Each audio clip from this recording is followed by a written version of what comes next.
orang yang lagi jual kecap itu. Semua jual kecap nomor 1 kan.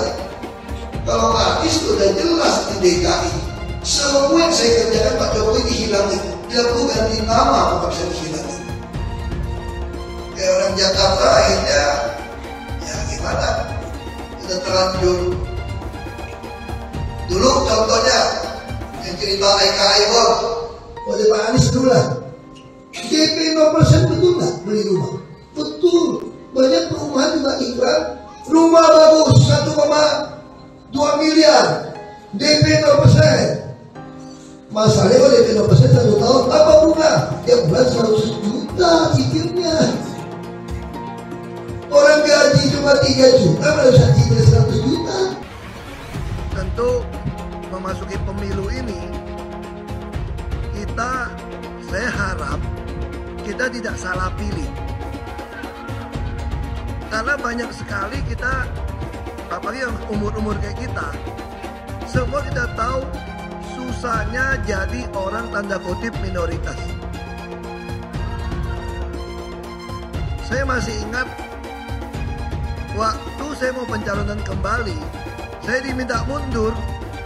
Kenapa? Makanya waktu itu Ibu Mega sempat ngomong, kenapa Ahok nggak boleh jadi gubernur? Apa karena namanya Ahok? Makanya saya bilang, orang tanya sama saya, kenapa kamu ngotot ikut PDIP? Saya bilang satu-satu yang berani bela saya cuma nama Ibu Megawati. Nggak ada yang berani bela saya. Cuma beliau yang berani bela. Pak Jokowi pun suruh saya mundur. Bapak-bapak Ibu pasti nggak percaya. Minta saya mundur. Dan zaman itu namanya yang tentunya polisi jaksa. Ya saya nggak ada salah, nggak terbukti dimasukkan juga. Nah makanya saya bilang, kali ini Bapak Ibu harus sadar, nggak boleh salah pilih. Kalau saya pribadi, saya yakin yang paling pantas jadi presiden itu Pak Ganjar. Ini negara ini dengan konstitusi. Mau jadi apa bangsa ini? Segelomboran orang teriak-teriak tidak izinkan Ahok jadi gubernur, lalu oknum polisi ikut vonis teriakan massa. Ini mau jadi apa bangsa ini? Yang tersangka setelah Pilpres ini namanya Anies Baswedan dan Muhaimin. Mas Anies pernah terkait dengan dengan kasus Formula E, kemudian Mas Ganjar terkait dengan iktp, kemudian Pak Gus Muhaimin terkait dengan kasus yang lain, dan mereka pernah dipanggil KPK. Nah kemudian dia jelaskan karena ada proses kasus itu, bisa jadi pasca Pilpres ada yang jadi tersangka. Itu pendapat seorang Fahri Hamzah. Kalau ada proses yang kemarin misalnya tertahan karena kan berdasarkan kebijakan penegak hukum terhadap para calon termasuk para caleg itu dihentikan.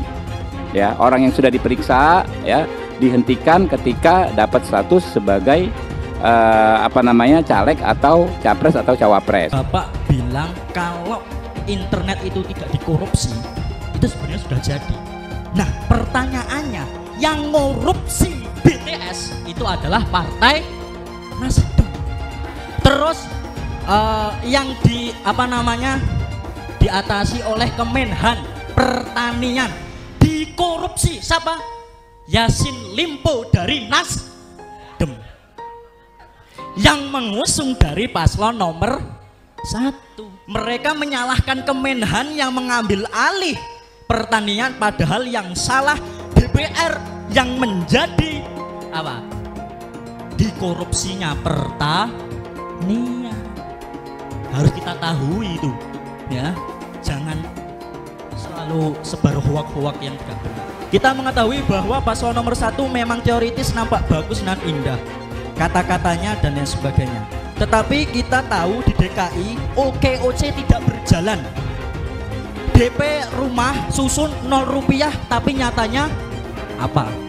Reklamasi nolak ternyata juga dilaksanakan. Pertanyaannya, apakah bisa dipertanggungjawabkan masalah 40 kota setara Jakarta, sedangkan Pak Anies saja gagal mengurus Jakarta? Anies Baswedan, ya Nis ya, denger nih. Sebaiknya kau itu jangan terlalu banyak ngomong, jangan terlalu banyak menyindir-nyindir orang, jangan terlalu selalu melihat kesalahan-kesalahan orang, seolah kau yang udah paling benar. Semakin kau banyak ngomong, omongan kau itu blunder. Kau sendiri gak ngerti apa yang kau omongin. Sekarang A, besok berubah B. Sebaiknya kau tunjukkan kinerja kau aja, prestasi kau aja apa. Walaupun kau udah jadi gubernur gagal di DKI 5 tahun, nah jangan kau bikin juga gagal Indonesia ini. Ya, manusia yang terlalu banyak ngomong seperti kau itu adalah ciri-ciri manusia munafik.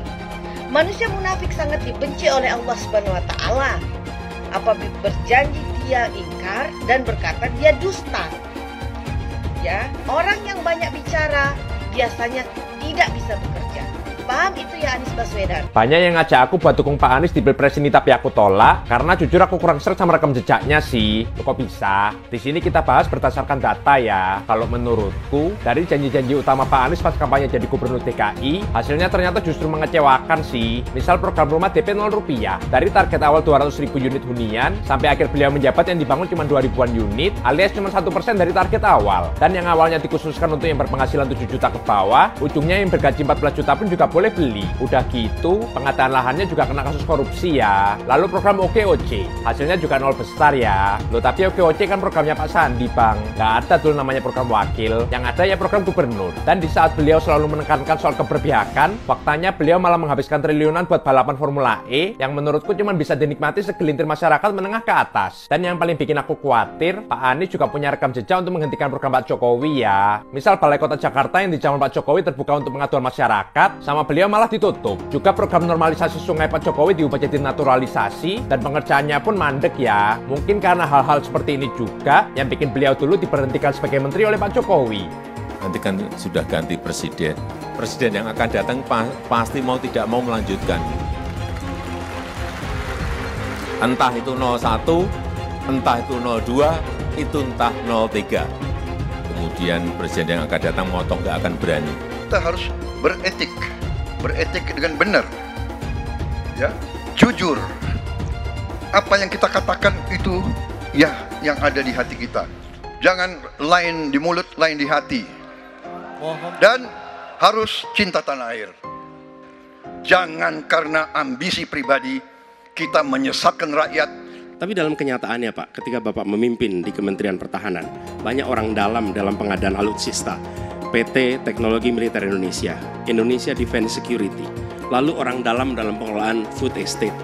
Lalu ada kejadian-kejadian di mana kita semua menyaksikan ketika ada pelanggaran etika dan Bapak tetap jalan terus dengan cawapres yang melanggar etika.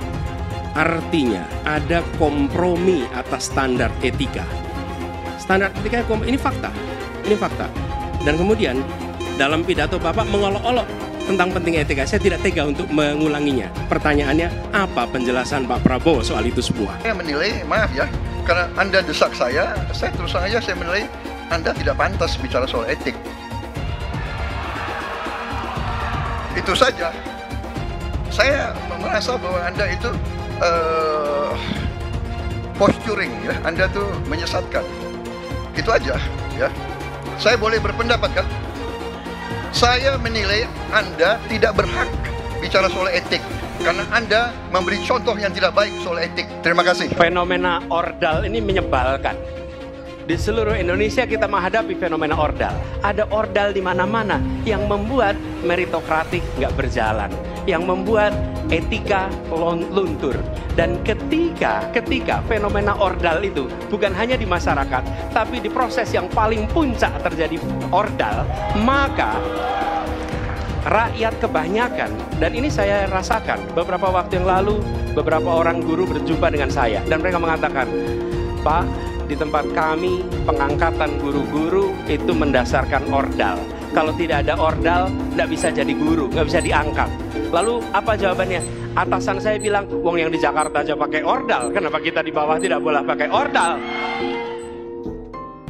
Kalau berbicara ordal, lupa waktu jadi gubernur. TGUPP, lupa dia. Ordalnya dia itu, tim sukses dia itu semua di sana. Jadi Anies itu banyak yang dia omongin, padahal dia melakukan hal yang dia pertanyakan. Mas Anies, Mas Anies. Mas Anies, masa sih angin kok sampai nggak punya KTP lo ya? Angin keluar, angin masuk, angin keluar, masuk angin dodo ya, angin puting beliung, wes angin-anginan itu kok semua bisanya nggak punya KTP itu lo ya? Angin dari Jakarta ke Lampung ke Sumatera ke Jawa itu ya, kok bisanya liar begitu? Sama seperti air hujan ya, air hujan itu yang banjir itu bukan banjir ya, itu air parkir ya, air yang parkir Mas Anies, Mas Anies. Mau punya pemimpin yang seperti itu ya, mau punya pemimpin yang seperti itu, dikiranya rakyat ini bodoh semua kali ya. Air hujan jatuh ke bumi, nggak boleh masuk gorong-gorong. Yang banjir itu bukan banjir, itu parkir. Mas Anies, Mas Anies. Mas Anies pernah jadi gubernur 5 tahun di DKI. DKI menerima indeks polusi tertinggi di dunia.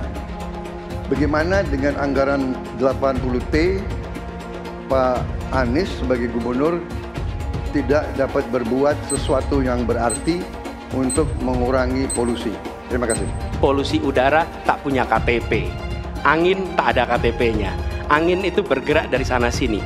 Ketika polutan yang muncul dari pembangkit listrik tenaga uap mengalir ke Jakarta, maka Jakarta punya indikator, karena itu Jakarta mengatakan ada polusi udara. Ya susah kalau kita menyalahkan angin dari mana saja ya. Kalau kita dengan gampang menyalahkan angin, hujan dan sebagainya, ya mungkin tidak perlu ada pemerintahan kalau begitu, ya. Mas Anies, Mas Anies.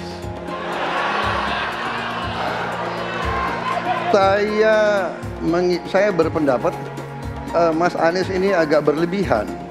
Mas Anies mengeluh tentang demokrasi ini dan itu dan ini. Mas Anies dipilih jadi gubernur DKI menghadapi pemerintah yang berkuasa. Saya yang mengusung Bapak.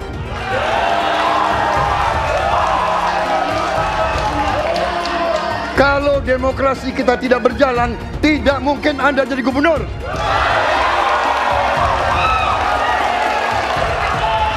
Kalau Jokowi diktator, Anda tidak mungkin jadi gubernur. Saya waktu itu oposisi, Mas Anies. Anda ke rumah saya, kita oposisi, Anda terpilih. Apa yang bisa diharapkan dari Anies?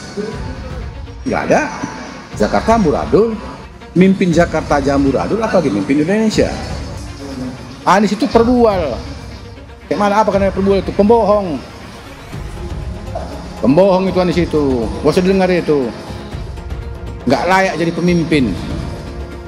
Apalagi jadi presiden. Di Jakarta aja kamu tengok itu amburadul. Di Jakarta tingkat kemiskinan tinggi. Pembangunan apa yang bisa dibangun Jakarta? Satu puskesmas pun bangunnya nggak ada. Masjid aja nggak ada dibangun. Mau ibadah. Di mana-mana kelebihan bayar. Apa yang bisa dibangun Anies? Satu aja nggak ada. Satu saja tunjukkan apa yang bikin Anies dibangun di Jakarta. Ganjar belum kampanye saja tetap di atas, apalagi sudah kampanye. Anies yang sudah keliling Indonesia, yang naik jet pribadi, keliling, jangankan naik, makin nyungsep ke bawah. Nah, masyarakat sudah tahu siapa Anies. Anies, siapa di belakangnya? Oligarki, satu. HTI, FPI. Masyarakat Indonesia bukan cari orang Yaman. Indonesia mencari nyaman. Anies ini keliling-keliling Indonesia mau ngapain sih? Bingung saya ngelihat. Menawarkan perubahan tapi tanpa konsep dan gagasan. Apa yang mau dirubah dan perubahannya seperti apa? Apakah akan merubah negara Pancasila menjadi negara khilafah juga nggak jelas. Jadi perubahan apa yang mau ketawarkan nih? Jadi jangan berharap dapat lotre lah nih tiba-tiba jadi presiden Indonesia. Nggak, Indonesia ini terlalu luas, terlalu besar. Jangan bermimpi lah. bicara ke sana ke sini keliling Indonesia seolah-olah paham dan mengerti masalah negara. Lawang jadi gubernur aja 5 tahun kamu nggak ngerti masalah Jakarta. Apa yang kamu lakukan dengan Jakarta? Nggak ada nih, nggak ada. Masalah Jakarta segitu banyak tak satu pun yang selesai. Yang ada malah kerusakan bertambah. Anies hendak jadi presiden, hendak mengadakan perubahan. Perubahan apa nak kau buat? Nak kau balik Indonesia ni telontang jadi telangkup. Yang sudah maju dipandang mata dunia, hendak kau manakan lagi? Apa yang makanya kalau nak baca kata pidato tu, hendak merubah Indonesia, sebutkan apa yang hendak dirubah. Jangan kata rubah ada, tapi yang hendak dirubah tak ada. Serupa dengan rekam jejak. Lihat rekam jejak. Apa rekam jejak kau di Jakarta? Apa yang kau jaga di Jakarta? Bukan yang ada kalau jaga di Jakarta kau bilang rekam jejak, sekarang pidato dulu rekam jejak saja. Gaya orang nangkuk kau bodoh-bodoh saja, orang nak pidato kau pembodoh-bodohan. Kau anggap orang Indonesia ini bodoh semua, yang pintar orang Yaman. Yaman. Nantau kau Yaman sana nantau. Bila ingin melihat apa yang akan dilakukan seseorang ke depan, maka lihatlah rekam jejaknya. Karena rekam jejaknya adalah prediktor terbaik untuk masa depan. Pemilihan Gubernur DKI Jakarta yang kemudian memenangkan Saudara Anies Rashid Baswedan sebagai gubernur saat itu juga tidak lepas dari peran dan kedudukan dari HTI maupun FPI yang saat itu dianggap punya peran sentral dalam memenangkan Anies Baswedan. Hak konstitusional itu dirampas oleh rejim Jokowi. Kemudian ketika bergulir kekuasaan baru, ada presiden baru dan Hizbut Tahrir Indonesia dan Front Pembela Islam menuntut kembali haknya, hak konstitusionalnya. Dan kalau Partai Nasdem mau konsisten ya dengan dua narasi ya, narasi perubahan dan narasi restorasi, dia harus merestorasi hak konstitusional HTI dan FPI yang pernah dirampas. Dan kemudian ketika mereka berkuasa, presiden yang didukung Nasdem itu berkuasa, dikembalikan, direstorasi gitu loh. Lah ini wajar. Jadi SKB HTI dikembalikan, ya SKTP dikembalikan, kemudian kita hidup damai, HTI ya dikasih porsinya. Apa porsi HTI? Pengen ada kader yang jadi menteri. Apa sih salahnya kita umat Islam mengatur negeri ini dengan syariah kita? Belum lama ini ada kabar yang seram terkait ormas terlarang yang selama ini dikabarkan dekat dengan Anies Baswedan. Akan ada tuntutan besar-besaran kepada Anies untuk memulihkan kedua organisasi tersebut yang sekarang sudah dicap terlarang. Maksudnya, jika Anies jadi presiden, dia kan akan punya kewenangan untuk kembali memberikan izin pada ormas terlarang itu. Karena mereka ini sudah berjuang habis-habisan untuk mendukung Anies. Gimana kalau Anies menolak tuntutan itu? Tentu akan ada demo besar-besaran. Mungkin bahkan akan ada gelombang demo berjilid-jilid karena mereka telah dikecewakan oleh Anies, padahal sudah didukung dari awal. Ini mengingatkan kita pada fakta bahwa dua ormas ini dulu juga getol mendukung Anies pada Pilgub Jakarta 2017 yang lalu. Mereka memobilisasi massa dengan menggunakan politik sara, sehingga akhirnya Ahok kalah karena gempuran kekuatan politik identitas itu. Saya mensyukuri kenapa kalah, kenapa ditahan. Saya bersyukur atas itu semua. Saya coba bayangkan ya, kalau seandainya waktu itu kita menang, gitu ya, hari ini belum tentu kita bisa nikmati seperti ini. Kita bersyukur 5 tahun Tuhan izinkan kasih ke orang yang pintar ngomong untuk kerja. Coba kalau kita bayangkan gitu ya, kalau kemarin saya masih jadi gubernur, ini saya udah turun ini. Tapi yang pintar ngomong itu dikira orang hebat kan? Ini lebih berbahaya tahun 2024, langsung ketahuan karakternya. Langsung ketahuan itu. Di saya juga ada kutipan Pak di kamar saya Pak. Tulisannya, Jakarta telah mengambil keputusan yang fatal. Jangan sampai bapak politik identitas justru menang dengan cara menipu umat Kristen.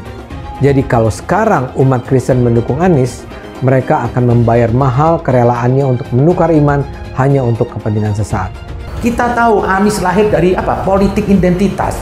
Yang dia dulu melabeli kafir semuanya kepada yang non-muslim. Saya mintalah kepada muslim yang waras dan kepada kelompok minoritas. Janganlah Anda memilih pemimpin yang berkarakter seperti Anies. Elektabilitasnya Anies merosot ya seiring mulai terkuaknya kontroversi dari kepemimpinan Anies di Jakarta. Gen Z juga tahu kalau Anies adalah sosok yang didukung kelompok intoleran yang membuat Pilgub DKI 2017 menjadi sangat kotor. Politik identitas yang mengarah ke perpecahan seperti yang dikeluarkan pendukungnya Anies, yaitu Kadrun bin Kampret. Kafir lah, laknat lah, PKI lah, ya cuman itu doang kemampuannya. Itulah pendukung Anies. Jangan pernah takut melawan Kadrun yang cuma pengen Indonesia hancur. Presiden kita ini memecah belah umat. Kalau punya jejak pernah memecah belah umat, jangan dipilih. Kita lihat apakah pemimpin kita, calon pemimpin kita ini ya pernah menggunakan agama sebagai alat untuk memenangkan kepentingannya atau tidak. Kalau agama diperalat untuk merebut kekuasaan, jangan dipilih. Sekali lagi, kalau ada calon pemimpin yang punya rekam jejak memperalat agama untuk kepentingan politiknya, jangan dipilih. Kalau kalian pendukung saya, haram hukumnya membawa isu sara. Haram hukum.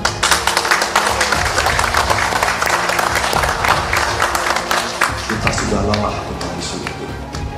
Kita menjadi bangsa yang terbelah. Dan untuk mengembalikan susah. Bapak Politik Identitas Indonesia Anies Baswedan, Bapak Intoleransi Indonesia Anies Baswedan, jangan lupakan, jangan terlena, jangan sampai dia pecahkan kita dengan dagangan ayat dan mayatnya. Air itu turun dari langit, turunnya ke atap rumah langsung sumur bor, bukan ke sungai dan ke laut. Saya ingatkan, jangan ada lagi politik identitas. Jangan ada lagi politisasi agama. Penjajahan di depan mata itu di Jakarta. Kita semua pribumi ditindas, kini saatnya kita menjadi tuan rumah di negeri sendiri. Saya bilang, Nis, ente nggak bisa jadi presiden. Kenapa? Karena presiden adalah orang Indonesia asli, saya bilang. PKI yang kita harapkan, Anies Baswedan yang begitu jelas Islamnya. 4 tahun 8 bulan jadi gubernur. Mana peraturan pergub saja yang melarang miras? Mana perda Islam apalagi? Yang akhirnya tidak berani juga menegakkan hukum Islam. Banjir tetap banjir, macet tetap macet, kriminalitas Jakarta. Anda tahu, 2 menit sekali terjadi pencurian. Sekarang orang sedang euforia, dia mau dicapreskan. Bagaimana umat terjebak lagi, bodoh lagi, masuk lagi. Kalau misalnya memang Anies itu mau maju dan dia tekad mau menegakkan hukum Islam dan menyatakan perlawanan, saya penuh. Tapi dia tidak lakukan itu. Jangan hanya konsentrasi pada pembangunan benda-benda mati yang indah difoto dan bisa ditunjukkan dalam 5 tahun hasilnya. Kalau kita mau menilai sebuah janji, maka lihat janjinya atau lihat kenyataannya. Dulu janjinya apa ya? Dan ini aneh, betul-betul aneh. Ini bukan kampanye, tapi saya sampaikan sini. Di satu sisi menyiapkan jalur-jalur air untuk dikirim ke laut, di sisi lain di lautnya dipasang dengan pulau reklamasi, tinggal tunggu waktu jadi rob, air balik. Dan ini melawan sunatullah. Kenapa? Air itu turun dari langit ke bumi, bukan ke laut. Harusnya dimasukkan ke dalam bumi, masukkan tanah. Di seluruh dunia air jatuh itu dimasukkan ke tanah, bukan dialirkan pakai gorong-gorong raksasa ke laut. Jakarta telah mengambil keputusan yang fatal. Bukan banjir, itu memang parkir air. Bukan banjir, itu memang parkir air. Masyarakat berkeliling dengan membawa toa untuk memberitahu semuanya, termasuk sirine. DKI Bond 82 miliar. Apa alat transportasi yang dimiliki oleh hampir setiap orang? Alat transportasi yang dimiliki semua orang adalah kaki. Kalau seandainya orang Jakarta percaya Pak Anies jadi gubernur pun, saya berani jamin kok dia akan lakukan normalisasi yang sama seperti saya lakukan kok. Nggak usah bohong lah. Ketika air sampai di muara, maka siap untuk dipompa ke laut. Pancasila Soekarno, ketuhanan ada di pantai. Anak Tuhan dari mana? Kalau Yesus anak Tuhan, bidangnya siapa? Besok di seluruh wilayah Indonesia kami katakan dalam. Iblis hanya menggoda orang yang beriman. Makanya jarang-jarang orang kafir kerasukan setan. Yang kerasukan setan itu orang baik-baik. Jarang, saya belum pernah nengok Cina kerasukan setan. Pernahkah Ahok itu kerasukan setan? Enggak, setannya juga. Karena sesama setan dilarang saling menggoda. Karena di salib itu ada jin kafir. Karena di salib itu ada jin kafir. Karena di salib itu ada jin kafir. Haleluya. Kepalanya ke kiri apa ke kanan? Kepalanya ke kiri apa ke kanan? Kita percaya salib itu lambang mulia, bukan jin. Kok ketawa? Aku nggak nyindir siapa-siapa loh. Saya nggak pernah mundur untuk kebenaran, keadilan, kejujuran dan peri kemanusiaan. Gue nggak pernah mundur. Dan gue nggak pernah takut juga sama lu. Siapapun yang rasis, gue akan hadapin. Karena rasis itu tidak berperi kemanusiaan. Sama saya ditanya dulu kan, kamu nyesel nggak statement kamu di Pulau Seribu sehingga masih masuk penjara? Tidak pernah nyesel. Karena saya mengatakan kebenaran. Hai semua, dengan saya Jonas Leong. Terima kasih banyak buat kalian, penonton setia yang selalu menonton di channel ini. Saya secara personal sangat menghargai waktu kalian. Dan saya sudah menganggap kalian sebagai family karena kalian selalu support di channel ini. Bagi kalian yang selalu menuliskan opini kalian di kolom komen, saya baca komen kalian satu persatu. Saya baca komen kalian untuk mengetahui opini kalian, tanggapan kalian, dan masukan kalian sangat berguna untuk video selanjutnya. Terima kasih banyak buat kalian yang selalu menekan tombol like di awal video. Video seperti ini membutuhkan waktu dan juga research. Dan ini semua gratis untuk kalian. Jadi pastikan kalian menekan tombol like-nya supaya saya mengetahui kalian menyukai konten yang saya bagikan. Tolong jangan mudah diperdaya orang-orang yang lagi jual kecap itu. Semua jual kecap nomor 1 kan. Padahal kita tinggal lihat aja rekam jejaknya. Kayak orang Jakarta akhirnya ya gimana? Udah terlanjur. Dulu contohnya yang cerita Eka Ibon gitu ya. Bener nggak satu murid mau dapat 2 Eka Ibon? Bener.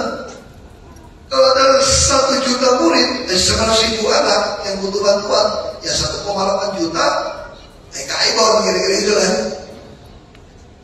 Pengadaannya di dinas, mungkin oknumnya minta komisi, pengadaan miliar-miliaran. Kalau zaman saya nggak bisa, tiap anak dikirimin aja duit beli sendiri Eka Ibon. 1 anak 2 kaleng. Kalau dia di rumahnya ada 3 saudara, saya yakin nggak mungkin beli 6 kaleng Eka Ibon. Mungkin 3 kaleng sudah cukup pakai per 6. Sisa duit yang 3 kaleng, dia bisa beli gitar, mungkin beli patungan, beli sepatu roda. Nah itu adalah yang saya maksud keadilan sosial. Karena negara ini didirikan untuk mewujudkan keadilan sosial, bukan bantuan sosial. Hati-hati. Ada lagi yang bilang, mau pilih ini karena kasih dapat bantuan sosial. Yang ini nggak mau saya pilih karena keadilan sosial. Padahal kalau ada keadilan sosial pasti ada bantuan sosial dong. Kalau ada bantuan sosial belum tentu adil, karena terimanya belum tentu pas.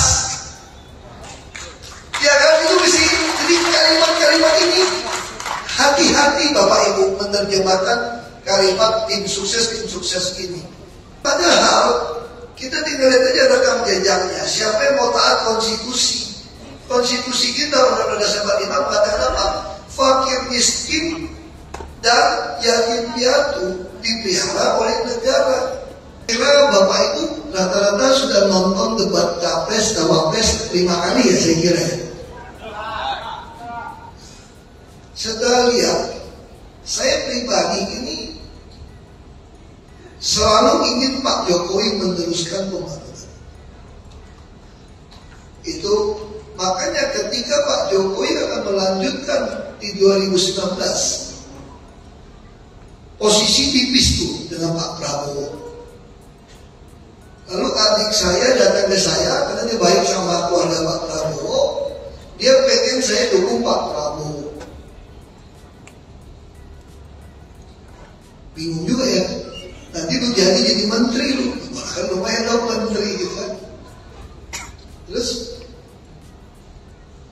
beruntung a friend is always loyal. Seorang teman itu pasti setia. Bagi saya itu jawaban Tuhan buat saya. Ketika adik saya datang kepada saya bilang mohon maaf, saya pilih Pak Jokowi bukan pilih Pak Prabowo. Karena saya ingin Pak Jokowi menuntaskan 10 tahun.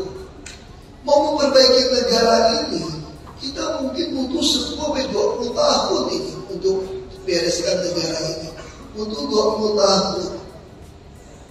Kalau Pak Jokowi diganti oleh Pak Prabowo waktu itu, saya nggak percaya karena Pak Prabowo nggak pernah jadi pejabat. Dulu aja kan bagian dari Orde Baru, macam saya kurang percaya lah ya. Saya ingin bela Pak Jokowi, tapi kenapa saya tahu ini panggilan untuk dukung Pak Jokowi? Karena kalau Pak Jokowi jadi presiden, Pak Ma'ruf Amin jadi wapres, yang keluarkan fatwa MUI bikin gua masuk penjara, bos. Iya kan? Iya dong. Kalau pilih Prabowo, jadi menteri, wah bisa jadi keluar. Kalau pilih ini, masa dia jadi wapres? Ketemu jam tangan. Tapi disitulah saya belajar. Ya, ditanyakan bagaimana untuk bisa kita menghadapi ini semua. Saya belajar kepentingan pribadi di atas kepentingan nasional. Saya putuskan Pak Jokowi harus menang. Sekalipun hasilnya Pak Ma'ruf Amin jadi wapres dan saya mesti cium tangan dia di istana kira-kira gitu. Tapi demi saya ingin nawacita yang sudah dirumuskan oleh PDI Perjuangan sejak 2014 yang dijalankan oleh Pak Jokowi, yang saya rela di 2019 membiarkan seorang Ma'ruf Amin jadi wakil presiden. Bagaimana saya rela membiarkan ini mentok. Yang paling mengikuti program Pak Jokowi itu cuma Pak Ganjar. Kita satu partai. Yang menyusun nawacita Pak Jokowi dari pertama 2014 itu PDI Perjuangan, bos. Jadi bagi saya kalau meneruskan nawacita yang udah jalan 10 tahun, saya butuh orang yang ngerti nawacita ini 10 tahun ke depan ini. Pak Ganjar bisa 10 tahun lagi. Kalau Anies sudah jelas di DKI, semua yang saya kerjakan Pak Jokowi dihilangin. Bila aku ganti nama, aku gak bisa dihilangin. Kalau Anies maju sebagai calon presiden, pasti dia akan menggunakan politik identitas. Ini adalah jawaban yang dilandasi dengan akal sehat dan melacak jejak politik di masa lalu. Ganjar misalnya, nasionalis tulen, PDIP tulen. Dia tidak akan mungkin memanfaatkan alasan agama, suku, ras untuk mengangkat dirinya atau menjatuhkan lawannya. Ini bukan saja karena elektabilitas yang sudah tinggi, tapi juga karena dia tidak mungkin mendorong masyarakat memilih dengan alasan identitas. Ganjar sebenarnya dikenal sebagai muslim yang taat, tapi dia tidak akan mengangkat isu itu untuk memenangkan kursi kepresidenan. Prabowo apalagi, keluarganya pun multi agama. Dengan kata lain, mengingat Jokowi yang sudah tidak maju lagi, kali ini hampir pasti Pak Prabowo tidak akan menggunakan politik identitas agama. Jadi, kemungkinan satu-satunya yang menggunakan politik identitas adalah hanya Anies Baswedan. Pertanyaan itu lantas saja menimbulkan amarah di kubu Anies, salah satunya dari kelompok khilafah. Orang kepercayaan Anies menyatakan politik identitas adalah framing yang selalu dibangun untuk menyudutkan, padahal selama kepemimpinan Anies Baswedan sebagai gubernur tidak sekalipun Anies membeda-bedakan warga berdasarkan agama dan ras. Buat saya, apakah benar menyebut politik identitas itu adalah sekedar framing untuk menyudutkan Anies? Saya akan membantah pernyataan itu. Kubu Anies terus berusaha mengaburkan makna politik identitas. Mereka berulang kali bilang bahwa identitas adalah hal yang alamiah dalam kehidupan manusia. Jadi apa salahnya dengan menonjolkan identitas keislaman seorang calon presiden? Tapi saya yakin Anies tahu yang dimaksud dengan politik identitas adalah politik yang menggunakan agama sebagai alasan mengapa seorang kandidat harus dipilih atau mengapa seorang kandidat jangan dipilih. Politik identitas ini sangat berbahaya. Politik identitas membuat masyarakat menjadi tidak rasional dalam berpolitik. Yang menjadi faktor utama dalam politik identitas adalah agama. Seorang kandidat akan dipilih karena agamanya, terlepas dari apakah dia melakukan korupsi atau melakukan pelanggaran HAM. Ketika politik identitas digunakan, maka ini akan berpotensi konflik, karena usai pemilihan, konflik itu akan terus berlangsung dalam waktu yang lama. Masalahnya, ada alasan yang cukup kuat untuk menduga bahwa Anies sangat mungkin menggunakan politik identitas, yang memang dikatakan normal ketika menjabat sebagai gubernur DKI. Dalam proses menjadi gubernur, kubu Anies jelas-jelas menggunakan agama sebagai alasan untuk menjatuhkan Ahok. Anies jelas-jelas menggunakan agama sebagai alasan untuk menjatuhkan Ahok, sampai akhirnya Ahok dipenjara. Jadi ada track record sebelumnya bahwa Anies bisa menggunakan politik identitas untuk mencapai tujuannya. Anies sangat mungkin menggunakan politik identitas karena ini memang keunggulan komparatif dari Anies.